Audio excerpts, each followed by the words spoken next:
नमस्कार दोस्तों, मैं उपासना मिश्रा कुछ सोचे और बोले से आज का पॉडकास्ट लेके आई हूँ।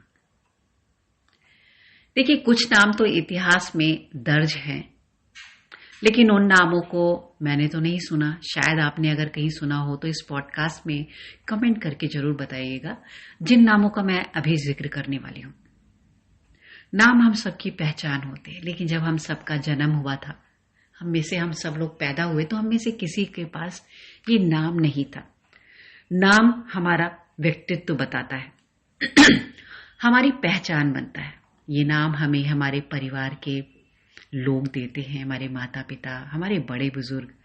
जब हमारा जन्म होता है, पंडित को बुलाकर हमारी कुंडली बनवाई जाती है और कुछ अक्षर डिसाइड किए जाते हैं कि इनसे नाम बच्चे का रखा जाए। जो हमारा नाम होता है वो हमारा जन्म से लेकर मृत्यु तक रहता है।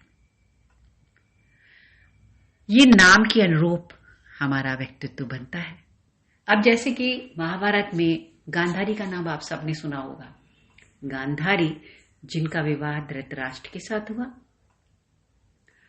जिन्होंने बाद में अपनी आंखों में भी अपने पति की तरह पट्टी बांध ली, जो 100 पुत्रों की माँ, दुर्योधन दुशासन की माँ, जिन्होंने अपने बेटे को बहुत लाड़ प्यार दिया और उसकी हर एक जिद को पूरा किया।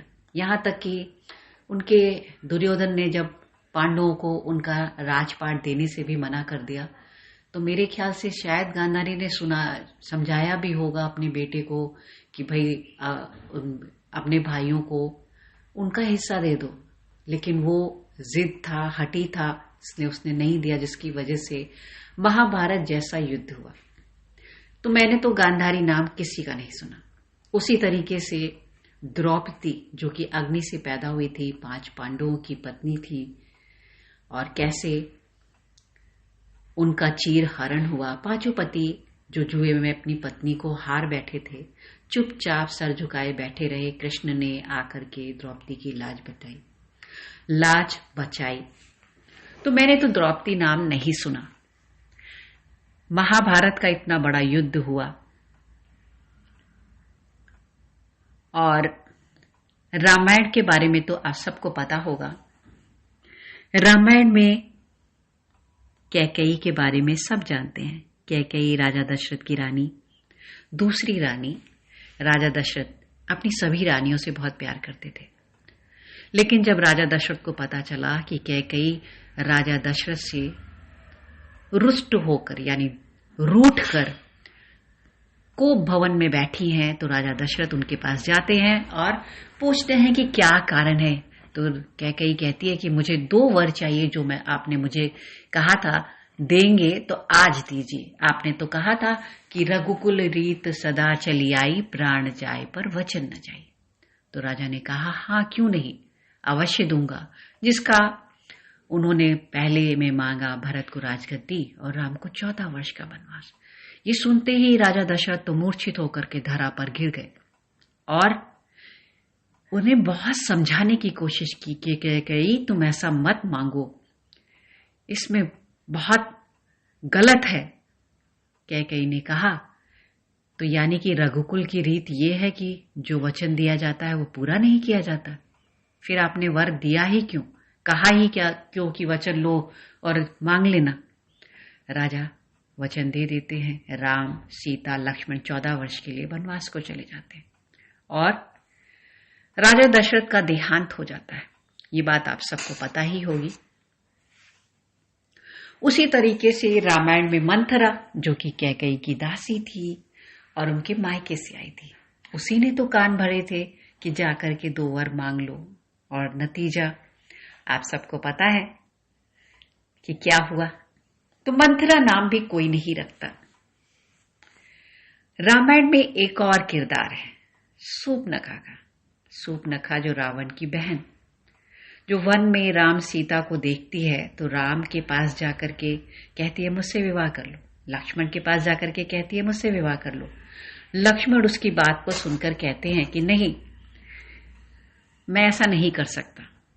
और जब वो बार बार लक्ष्मण के, राम के मना करने के बाद भी वो रिझाने की कोशिश करती रहती है, तो नतीजा क्या होता है, लक्ष्मण सूर्पनखा की नाक काट लेते हैं और वो विलाप करती हुई रावण के पास जाती है और अपने भाई को पूरा वृतांत बताती है। रावण जब ये पूरी बात सुनता है तो कहता है कि मेरी बहन, तुम चिंता मत करो, मैं तुम्हारे इस अपमान का बदला जरूर लूंगा।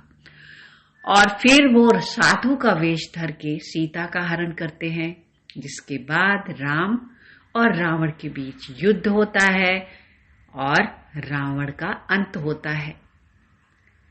तो जो नाम है शूर्पणखा, आप में से किसी ने भी नहीं सुना हो कि किसी माता पिता ने अपनी बेटी को दिया हो। नाम हम सबकी पहचान होती। इतिहास में कुछ और भी नाम है जिन्हें आपने सुना होगा। सीता, राधा, कुंती, कैकई नहीं, अपाला, गार्गी और झांसी की रानी लक्ष्मीबाई, जिनका असली नाम मणिकर्णिका था।